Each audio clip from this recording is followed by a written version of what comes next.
You talk about Goa and sports comes the easy way. Goa and sports could be the one coin with two facets, and if Goa is synonymous with sports, it's because Goan sportsmen and women have done exceedingly well at the world and even Olympic level. We have Olympian Fortunato Franco, that person, a Goan, who is remembered and who is revered. We had Goan athletes, we had the Sequeiras and so many who have made a mark even in hockey. And recently we have another youngster who rose to the highest point in sports, and that's Olympic. And she has created history in her own way. We welcome Siona Fernandez. Nice to be here with us at the DBTV in Panjim. And you have made history. You have made history not only for the country where you are now in New Zealand, but you also made history for Goa. Because in boxing, I don't think so, we have had any Goan who has reached the Olympic level. Am I right? That's right. Thank you first and foremost for having me on the show. I'm really, really humbled by it. And thanks Joeffry for the warm welcome. I don't know about the youngster bit, being 31. Thank you overall. Yes, it has been a roller coaster ride for me to get to this level, but it has been the best ride I've ever had. And being Goan, Yes. I can't deny that. I always identify myself as being a Goan. Even in New Zealand, they all know me as the Goan girl.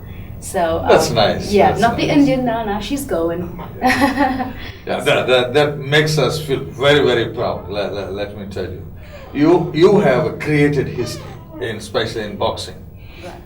As far as your national Kiwi team, that's a New Zealand team, I think you are the first.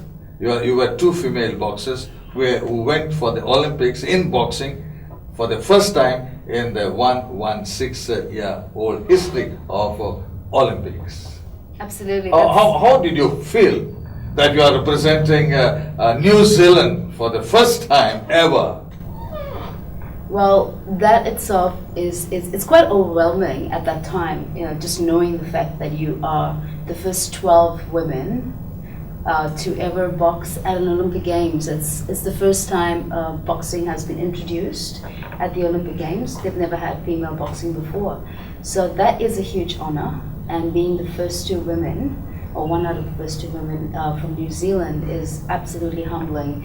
And like I said before, these are the doors that we can open to a lot more athletes that can shine from now on. And just in the last 2 years itself, there have been so many improvements in women's sport, especially in boxing. So we have a lot more competition now because the doors have been opened. So it's very humbling. I fully agree with you on that, because you had no male boxers in your team. No, no, we actually didn't have any males that qualified. So it talks about your high standards that you have set. Because if no male boxers could be part of your national team, there must have been something very, very outstanding about you and your partner. What was that outstanding feature? I think it comes down to every day, even right here, right now, just giving it your 100%. I never really thought, even in 2012, even January, that I was going to go to the Olympic Games. But what I did know for a fact is I'm going to do the best I can for today. And it just created a journey that led to the Olympic Games, and at the World Champs I qualified. And I was quite surprised. And the one thing that crossed my mind was, if all the blood, sweat and tears could lead to this moment of being selected at the Olympic level, it's all worth the ride. Definitely. What did you feel when that announcement went by? Yes, you are part of our team, the Olympic team. All right. To be quite honest, the first thing that crossed my mind, no! Do I have to make 51 kgs again? And I said that to my mom, and she was like, it's only one more time, you've got to do it. And I was like, well, yeah, you got to go through the grind. So I was happy about it, but it calls for a lot more commitment. Even though to the rest of the world it's about glory, it's about fame, it's about all the happiness that comes with it. But there's a big workload, there's a big commitment factor, there's a lot more emphasis on training to the games, and the rest of it is history. Okay, now you need to share with us all the hard work that you have put in, and what exactly does it take to come up to that level? Okay, so I'll have to go back to 3 years when I first started. So it just starts with I had a fight, which was a corporate level, just getting to know what boxing is all about. I quite enjoyed the buzz after the fight, and that's when my first trainer said to me, "Don't tell me if you like the fight. Tell me after whether you want to go ahead or not." Because a lot of people love the training, but it's when you're hit back, how you react to that is what matters. And the toughest of the toughest don't like getting hit. So it's a whole psychological game that follows beyond just the physical component of the human nature. So I quite enjoyed the buzz. So I was like, okay, I think I like this. I think I'll take it further. And I was then guided to just sign up as an amateur straight away, which is what leads to the Olympic fighting. And I took that seriously because in New Zealand, amateur boxing is a lot more skill involved. So the skill levels of an amateur boxer are quite high in comparison to professional fighters. So that calls for a lot more commitment in terms of training. So you have a set pattern of physical training, and when you lead up to events on a more international level, there's a lot more psychological training that we get as well. And putting aside all that, you have nutritional background. So there is a set structure, and all this put together calls for discipline in one word. So there's a set time to wake up. You've got to do your day-to-day routine, come what may. And there are times where you're tired and you just don't want to go for that run, but you just got to make the best of what you can and what you have on that day. So you keep going until you reach the final part. Yeah. And how was this transition from being amateur into professional? I haven't signed up yet as a professional, Okay. but my options are now open. I think going to the Olympics now gives me the opportunity, okay, right, I've been there, I've done it, so I can either go back to doing another Olympic Games, which then ties me down for another 4 years. Are you looking forward for the Brazil Olympics?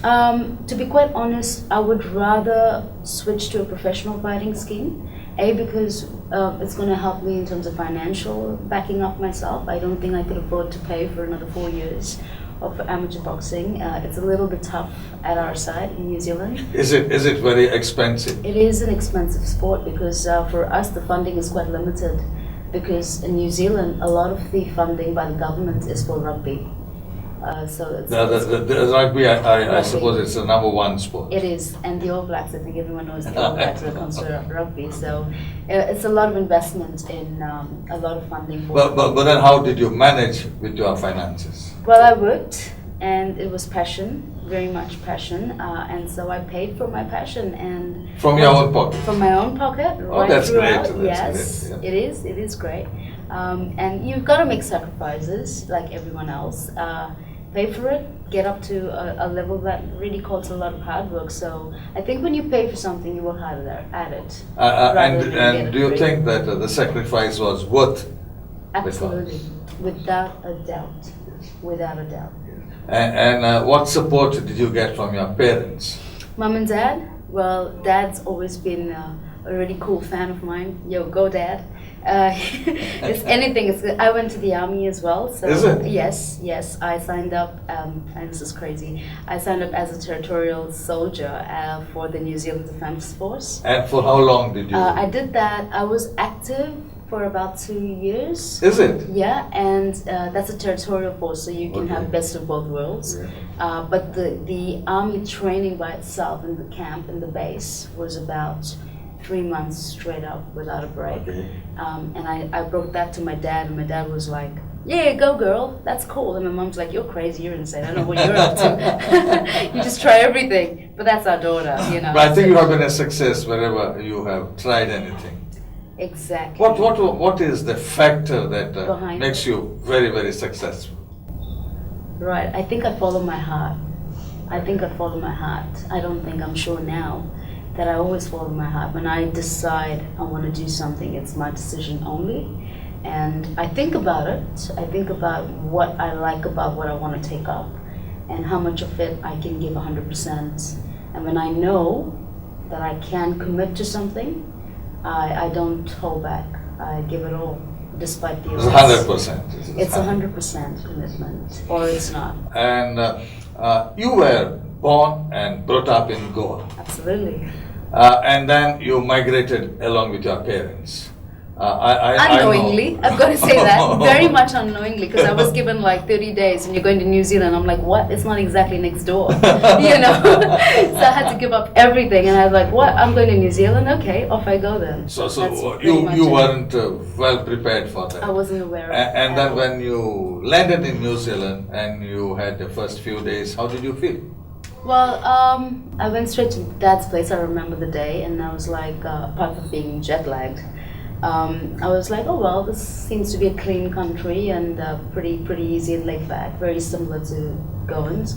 But it did. I think I had a few stressful months in terms of I'm quite career-driven sort of personality, and I went at a time where I had 9 months in New Zealand, and I kind of lapsed with the admissions for my MPhil in psychology that I was planning to do in Bangalore, and I missed my admission, so I wasn't really happy about that because I wanted to do my studies, and New Zealand was not my place for a holiday. So I was caught up in between the two, and I said, now that I've missed my admission, I don't want to let this year go to waste, you see. So I think I'll just look for a job here, and so I walked the streets of Auckland. Okay. After a week, I left home, I left my dad's home, I walked the streets of Auckland, found myself accommodation. On your own? On my own, and I've never left home before, never left India before. It was my first time in another country. So just found myself accommodation in a hostel. It was the YWCA. And lived there for 2 years, found myself a job at the Auckland City Mission, which is a great job for me because I was working as a social worker. And I got my work permit just before the expiry date of my visitor's visa. So I was lucky, but it was stressful. And so I really didn't have a holiday. That's something which talks about your determination, and I see that you are very well focused. You talk about academics, and I remember, if I'm not mistaken, you were a student of the Our Lady of the Rosary High School at Dona Paula. Yep. They still remember you. Yeah. And did you also, at that point of time during your school days, did you also take part in sports? And what attracted you to boxing per se? Yes, I've always been very, I think, sporty right through my childhood. I was very active with basketball. Yeah, I've always played basketball right up to state level, national level, and I was selected as a probable for the Indian team back in the day in school. But I didn't go for the trials because it was more like sport don't get you nowhere, Okay. you know, but psychology will. Okay. So I was like, okay, maybe I was in probably 10th or 9th standard, I'm not sure.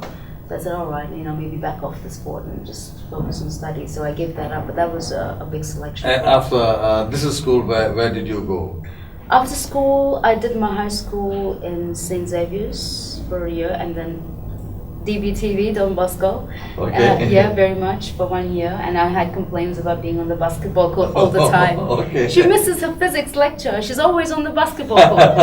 Yeah, I remember that. That was going to my mom. All the complaints went to my mom. Because I think your mother was also a teacher at Don Bosco's. Yeah. And if I'm not mistaken, your dad was with the Institute of Psychiatry in Goa. That's right, He Joe. was a doctor and was heading the institute. Actually, people were surprised that your dad took a decision all of a sudden to migrate to another country when he was doing very well in Goa. Yeah, I think I was surprised myself, to be honest, you know. But that is that, and I think he always ventures new waters. I think he's just that kind of person. And I asked him, I said, why New Zealand, you know, Dad? Why New Zealand? Why couldn't it be another country? But I think it comes from my grandfather, like my dad's dad, who's always been close to Australia. So I think that has a little bit of... Was he in Australia? Who? You are. Yeah, he was on the ship, my granddad. Okay, Yeah, so okay. he would travel a lot, and Dad used to always talk about craft cheese, and you know, so he's Okay. had a lot of bonds. You with have the Australia. best cheese in New Zealand In also. New Zealand, yes, we do. We have really great dairy products. Okay. Yeah, absolutely. Very well known for it. Yeah. And after going from here to New Zealand, you also thought of pursuing your academics. So what did you do exactly? Well, when I went to New Zealand, it was a hard ride for me because it's completely changing your life from one country to another. And how did you make those adjustments? Okay, it's just, it's just the same thing. If you're determined at one thing, you're going to be determined in another thing. You're just in a different country, so you've got to pull pieces together from that country and make it work for you. And I think that's the best way to work with life. You can't always get what you want, but you can always do what you have, make the best of what you have, and build your path from there. And for me, it was more like, okay, I've got a job now, so that's a tick in the box. As soon as I did that, I signed up for the army, and that was another tick in the box, which then opened up horizons because, okay, wow, I'm in the army, I've learned a lot more skills, I know a lot more about myself as a person, and I think it's fantastic for anyone, getting into some sort of training like that, because you get to know what patience really is, tolerance really is, how to battle your psyche. It's amazing, it's great training, so I enjoyed that. That went on for about 2 years, and I decided that I was not much of a social worker. So I said, well, I wished I could make a career in fitness, in the fitness industry, and that was always my dream, even as a young girl.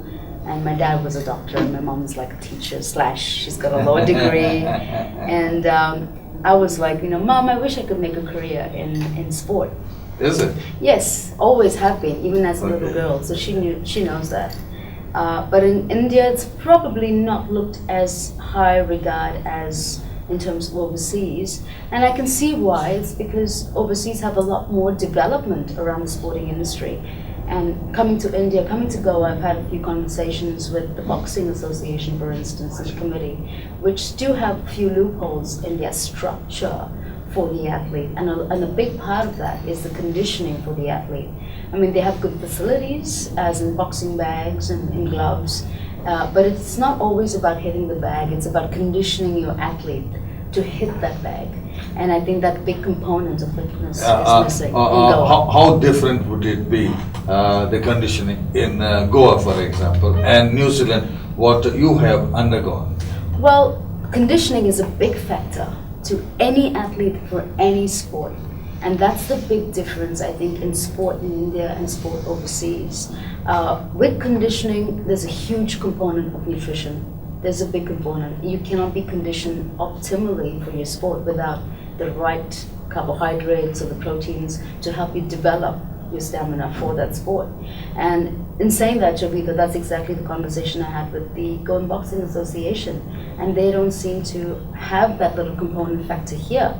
They have everything else, and I think that's very important to develop. It's like saying, okay, go hit that bag and I'll feed you sorpatel. No, you can't. For lunch. It's like, I don't think that's going to work for our boxers. Do you think it's going to work? I don't think so. You still the thought of sorpatel.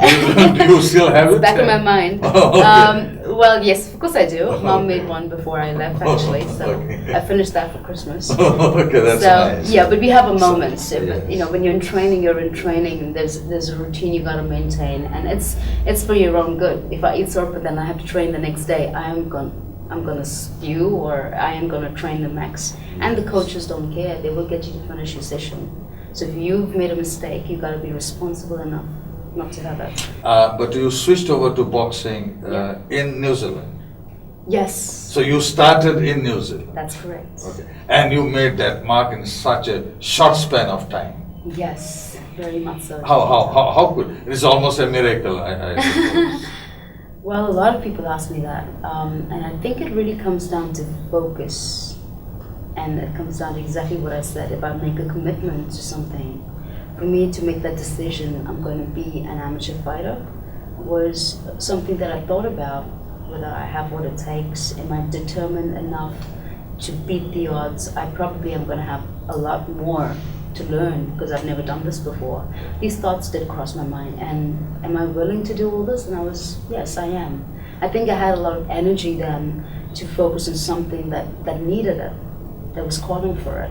And I said, well, this seems to be the way. So and how many hours would you have to put in on a daily basis, more or less? I think on an average would be about three hours minimum. we'll be running in the morning, and we have a conditioning work in the afternoon, a bit of pad work or some skill work in the evening. So the afternoon sessions are usually the longer ones. So it varies, but on an average about 3 an hour. Three a day, sorry, 3 hours a day. And side by side, did you pursue your academics also, or was it only boxing and nothing else? This is in New Zealand. I was working. Yes. So I was working. I finished my studies in India. Okay. So Goa, India is where my academics have always been. Yeah, you are qualified now in what? So I've got a master's in psychology. Psychology. Yes. That's the line of your father. Psychiatry. Yeah, okay. We do not medicate people. Okay. We use therapeutic action. Okay. Yeah, very similar. Yeah. Very similar. And then you finished all your masters here in India, and then you went? Yes. Yeah. And from which institute? Bangalore University. So you were in Bangalore. I was in Bangalore. And then your academics in New Zealand. My academics in New Zealand may be something to look forward to next year. Okay. So I'm planning to do another master's next year in New Zealand Okay. in the fitness industry. Is it? Yeah. Is it? Yeah. That is going to contribute still further to your dreams. Yes. Your dreams. And for how many years did you put on this hard practice before you could make up the grade at the Olympics? I think it's about 2 years before. 2 years before. But I started pretty late. I started in, I think, 2010. Okay. So it was a very long, very focused, disciplined, committed. It must have been the shortest ever that somebody has I put think in. so. Yeah. I think so. Because So you have made history on several aspects. Alhamdulillah, yes. You have made it. And how did you feel when you landed at the Olympic venue in London? Dehydrated. I was dehydrated. I was tired because we had just come back from a camp. We had a 3-month training camp before we actually moved into London. So we went to Cardiff. There was a lot of training, a lot of focus, a lot of sparring, just conditioning all the athletes. So there's a lot of work that goes in before you actually get into the village, and it's for every discipline. But once we went into the village, the village itself is beautiful. I think London did a fantastic job at organizing the games, and me being my first, I was very new to Olympics, and everybody there who'd been to the Olympic Games before said that London by far had the best organization for the games they've ever been to, so I was lucky. And how was the contest? The contest itself was fantastic. I gotta say, it was a buzz. Just walking into the stadium was an absolute thrill to hear the crowd and the feeling of, oh my God, this fight is not happening anywhere, it's at the Olympic Games. You know, that got me big time. I was so happy. I had smiles just before getting into a fight. So I was definitely thrilled, and it was overwhelming just being there. Yeah, it was fantastic. And the fight per se? The fight was great. I fought Stoica Petrova. She's from Bulgaria. I think she's the European champion. It's a very, very skilled girl. I loved the fact that she was a very smart, intelligent fighter. I tested her in all ways, and she definitely deserved the win. It was humbling for me. I did my best, and I was happy with my performance. That's wonderful. I was very happy with my performance. I got a lot of good feedback, and irrespective of feedback, I always go by what I think. Yeah, that's most important. To me, that's my journey, and I think I did really well myself to come up to that level and perform in such a short time. Yeah, so I was happy with that. Yeah. And I can see so many rings on your nose, on your ear. And did you still spot them when you were fighting? I should ask this to my coach. Get it off! I'm like, yeah, I'm getting it off. So yeah, it takes about 5 minutes to get it all done before I actually put my headgear on. And what sort of help did you get from the New Zealand government as you were training and going ahead and participating in Olympics? Tricky question. Okay. New Zealand government, okay. I think they were more receptive to our calling after the games.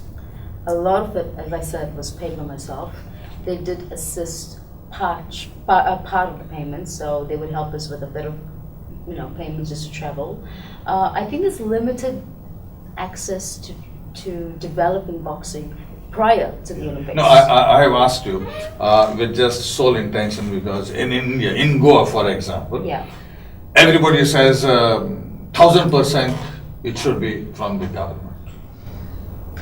Okay, I'm going to be quite honest here. I think when I was representing Goa and Bangalore and basketball, right from what, 7th standard onwards, 8th standard onwards, I think I was really well taken care of in comparison to what I get in New Zealand.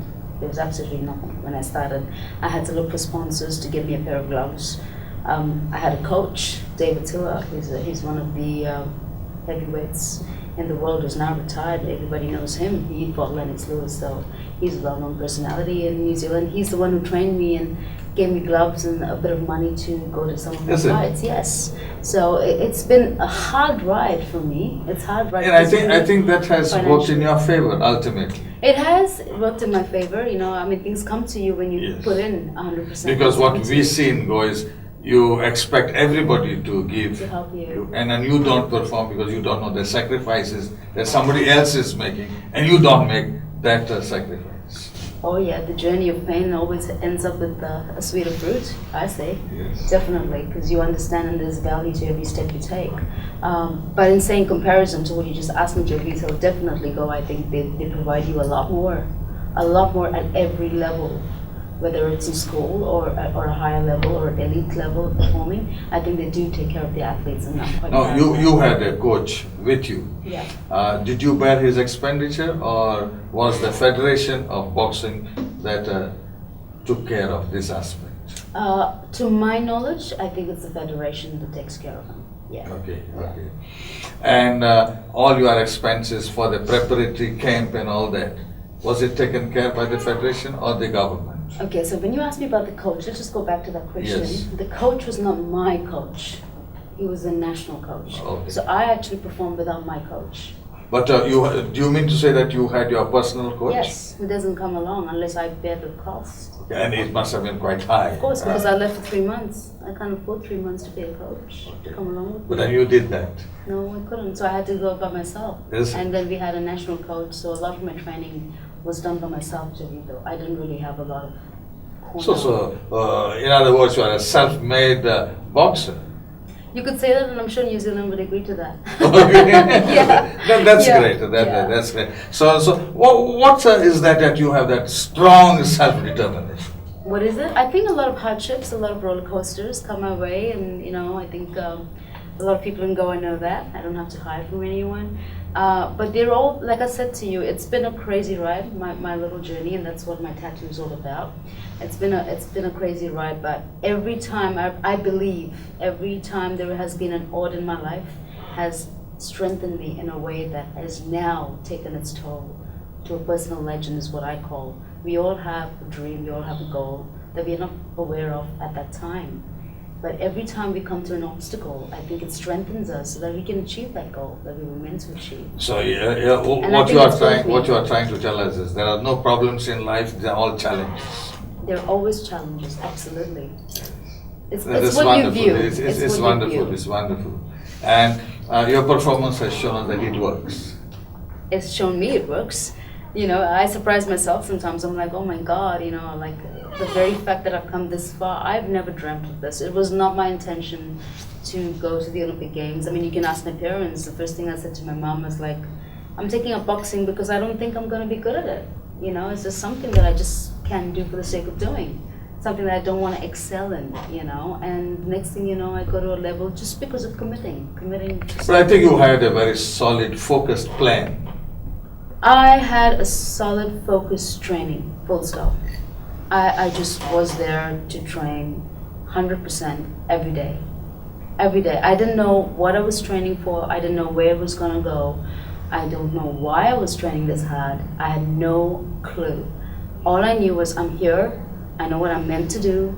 I'm not going to stop till I'm happy with the way I performed for this session. Okay. The end. Okay. Every day. There was no turning back. Okay. And now you are on a holiday to Goa. Supposed to be. Okay. And I believe you were invited by your alma mater, that's Rosaries, and they felicitated you. And it's a wonderful gesture on your part to institute something for the sports girls. Yeah. Could you tell us about it?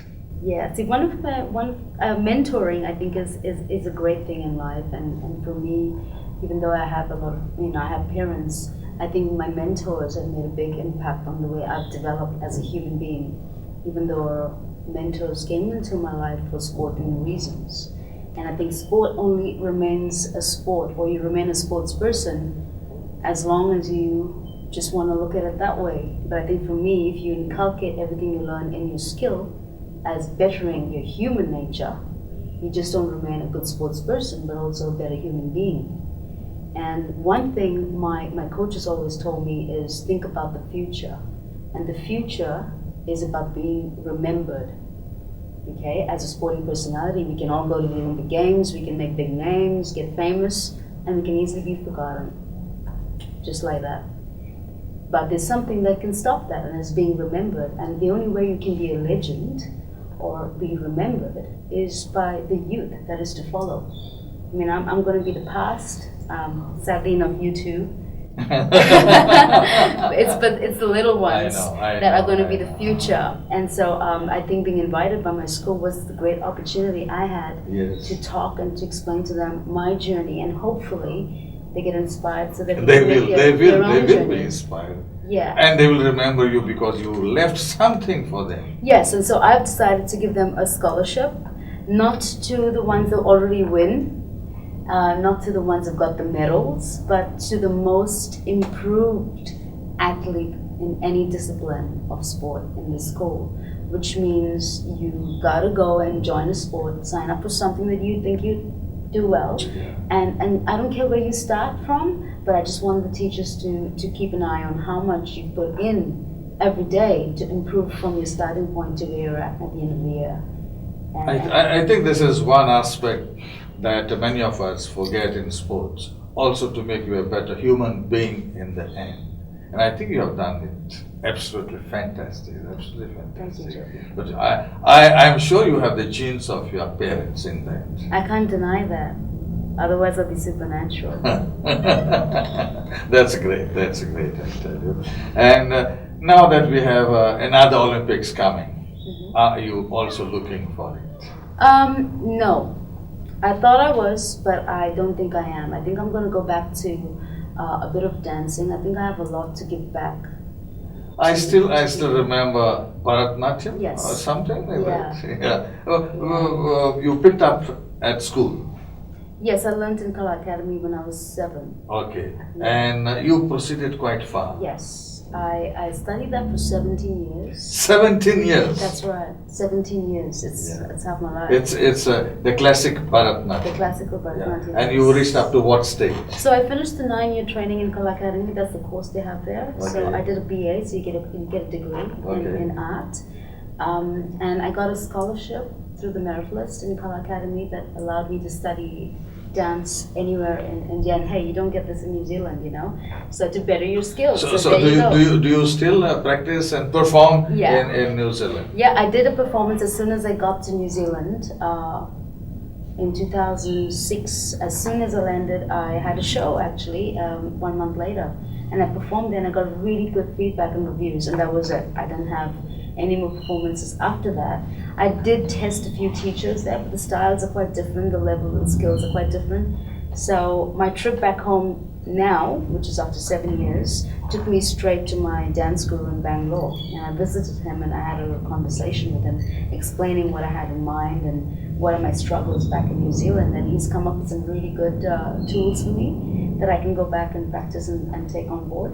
And I can see myself performing. There is a big community, Indian community, and there are many Goans also in New Zealand. It is a minority, but it's the biggest minority community in New Zealand. So there's a whole lot of people there that would love to learn and love the art. So would you pursue Bharatanatyam in New Zealand now? I would like to expose that side of me to, I think, the Western culture, let me say, not just New Zealand, to the Western culture, because they now see the boxer. They can imagine the boxer that the Indians couldn't imagine, you see, or the Goans couldn't imagine. They were like, she's a Bharatanatyam dancer, and basketball player. I can't imagine that, So for them, it's like she's a boxer, not a dancer. So it's nice to bring out that side. But I think there's something to do with the first letter. Bharatnatyam is B, basketball is B, and boxing is another B. Well, I think I'll have to find a man in B now. That will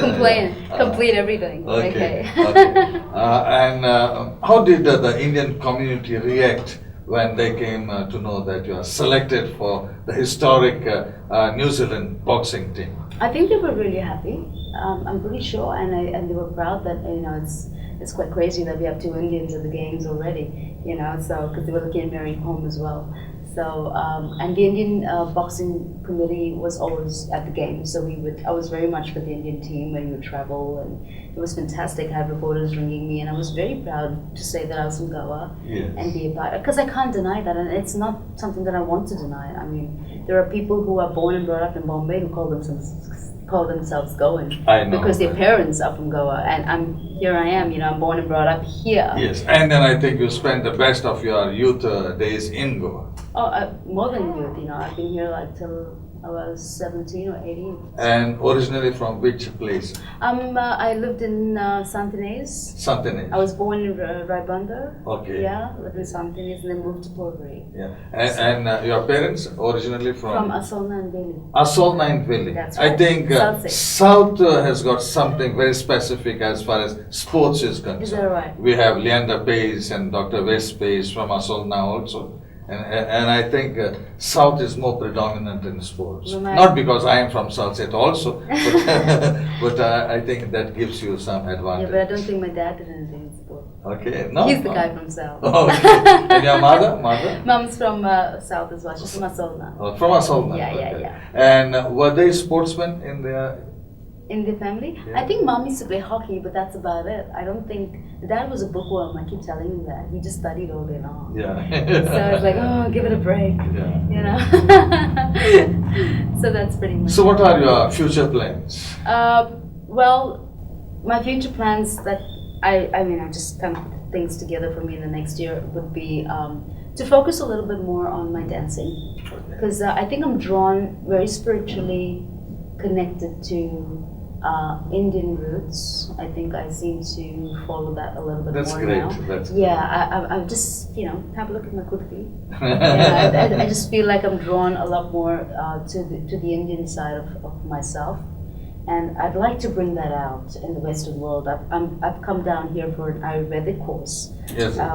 So technically I'm not exactly on a holiday, but I'm here to study, and I've done a course which I've just finished yesterday on Ayurveda. So I had treatments and massages because I want to learn, and it's here, right here in Goa. In Saligaon. It's a fantastic center. Yeah. It's a nice, it's a vast science, but I think if you have good knowledge on physical training and nutrition and take on board alternative therapies such as Indian Ayurveda, it's amazing that we've got a culture right here in Goa.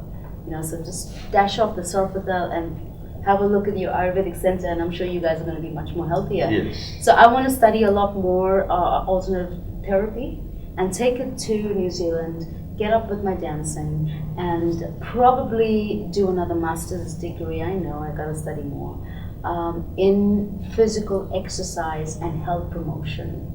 Is what I'm looking at for 2 years. And come up. And I'm sure you don't have any intentions, even thoughts of coming back to Goa. Well, I never say never. I would love to come to Goa. Although it says, I would love to make it unconditional, but I would love to help out.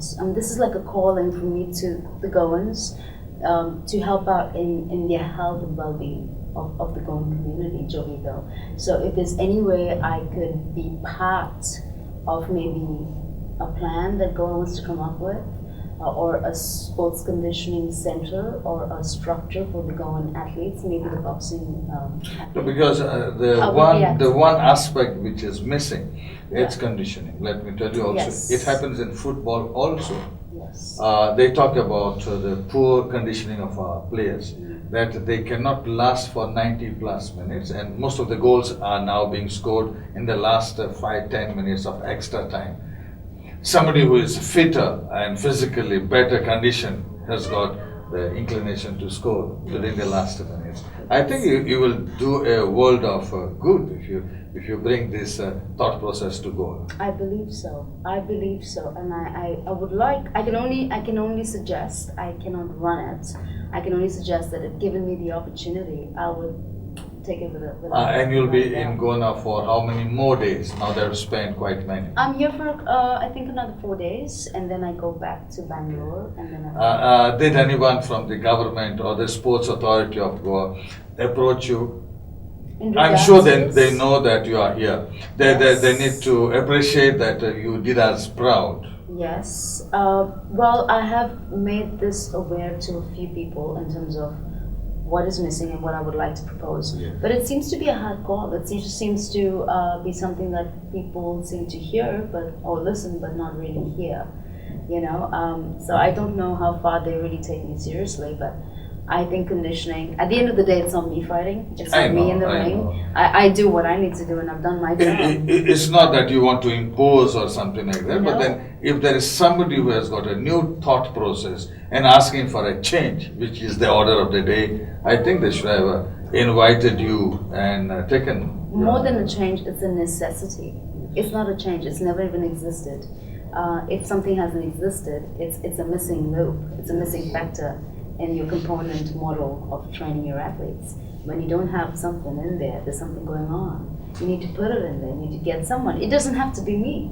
It has to be somebody to fit in that spot. So but then if it comes from you, absolutely, I would love to. The acceptance will be far bigger and wider. I would find that a reason to come to Goa. Yes. and spend a good amount of time to condition the athletes or put together a structure that I can leave with the coaches or with someone who's of equal responsibility, and then come back on a regular basis to just make sure everything's on track. I don't mind doing that at all, but other than that, I don't see myself coming to Goa immediately. I will always come back here because it's a place. You have the roots here. You can't obviously forget. I've got my cousins here. I've got everyone here, so of course, And your house must be still there in Porvorim? It's on rent, but Okay. we have people in there. But it's definitely there, and I've got family here, so I've got my godparents that I'm very close to, Okay. and my godchild is still here. So I have people here that I'd like to come back to. Your message to the Goan youth. To the Goan youth. I have a lot of messages, but one thing that always keeps me is always stay grounded. When I say grounded to the boxers, especially, it's not about feeling the floor, but it's about humility in times of success. Failure is a way to strengthen yourself, your human nature, and be a sports person, but also be a good human. I think when we practice what we do within ourselves into our everyday life, we not only become the best at what we do, but we also feel the best at what we do. To the Goan people, it's a Susegad life here, and I can't say no to that. But always remember, even though someone once told me at least, okay, there are 7 P's for an athlete. And the 7 P's is a little secret to all the people who want to do something in their lives. So prior, proper, preparation, prevents, poor, performance, period. So the 7 P's to success is something that I shared with the Brazilian girls. That's a little secret recipe to anyone's success. And I think if you keep that in mind, whatever we do as Goans with the kind of heart that we have and the 7 P's in our attitude, I'm sure the altitude is going to be unavoidable. We will get there. Fantastic. I have learned so much with you for the last few minutes that I've been here. I wish you all the best. Thank you so much. And I know that you will be always a success because you have that determination with you. Thank you, Jim. All the best, all the best. We hope that you'll come back and share your precious views, your experience and exposure, which will make us healthier. Thank you so much. Thank you. It's been awesome, a great pleasure, and thank you for having me today.